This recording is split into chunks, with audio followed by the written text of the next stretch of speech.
রহমানির রহিম। সম্মানিত নেতৃবৃন্দ, আমার প্রাণপ্রিয় সংগঠন বাংলাদেশ জাতীয়তাবাদী দল সাগরকান্দি ইউনিয়ন ঢাকা পক্ষ থেকে সবাইকে জানাই সংগ্রামী ধানের শীষের শুভেচ্ছা। সংগ্রামী সাথী বন্ধুগণ, আজকে সাগরকান্দি ইউনিয়ন অন্তর্গত ৪ নং ওয়ার্ডের কর্মী সম্মেলন ও ওয়ার্ড কমিটি গঠন ২০২৫ অনুষ্ঠানের সম্মানিত প্রধান অতিথি আমাদের পার্শ্ববর্তী ইউনিয়ন রানীনগর ইউনিয়ন বিএনপির প্রতিষ্ঠাতা সভাপতি এবং যার হদ্দে কাশীনাথের শহীদ নুরুল হোসেন ডিগ্রি কলেজের ছাত্রদল প্রতিষ্ঠিত করেছিলেন এবং যিনি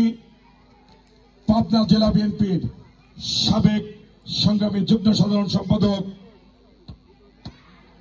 আমাদের রানীনগর ইউনিয়ন বিএনপির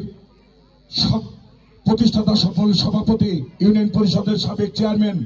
আমাদের সুজানগর উপজেলা বিএনপির অভিভাবক আহ্বায়ক জনাব এবিএম তৌফিক হাসান আলহাজ, মঞ্চে উপস্থিত রয়েছেন সহযোদ্ধা বড় ভাই সাবেক ছাত্র দলের আহ্বায়ক সাগরকান্দি ইউনিয়ন শাখা, ফ্যাসিস্ট আওয়ামী সরকার কর্তৃক কারা নির্যাতিত এবং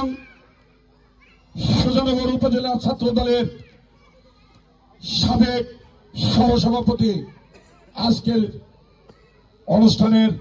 প্রধান বক্তা এবং সাগরকান্দি ইউনিয়ন বিএনপির সুযোগ্য আহ্বায়ক জনাব আব্দুল সালাম মোল্লা সহ আমার আহ্বায়ক কমিটির সম্মানিত যুগ্ম আহ্বায়ক সদস্য মন্ডলী এবং বিভিন্ন ইউনিয়ন, বিভিন্ন উপজেলা এবং ওয়ার্ড থেকে আগত প্রিয় আমার নেতৃবৃন্দ, সবাইকে আবারও জানাই সাগরকান্দি ইউনিয়ন বিএনপির পক্ষ থেকে সংগ্রামী ধানের শীষের শুভেচ্ছা ও অভিনন্দন। সংগ্রামী সাথী বন্ধুগণ, সময় স্বল্পতার কারণে বক্তব্য এখানে দিব না। এটা আমার জন্মমাটি, এখানে আমার বক্তব্য দেওয়ার কিছু নাই। আমার বাইরে থেকে যে সকল নেতৃবৃন্দ এসেছেন আপনারা বক্তব্য দিবেন, আমরা সেই বক্তব্যের অনুপ্রাণিত হয়ে শহীদ প্রেসিডেন্ট জিয়াউর রহমানের দলকে কিভাবে শক্তিশালী করা যায়, আমাদের আগামী দিনের রাষ্ট্রনায়ক তারেক রহমান তার হাতকে কিভাবে শক্তিশালী করা যায় এবং পাবনা ২-এর নয়নের মণি, আগামী দিনের ধানের শীষের কান্ডারি, কেন্দ্রীয় কৃষক দলের বিপ্লবী সভাপতি,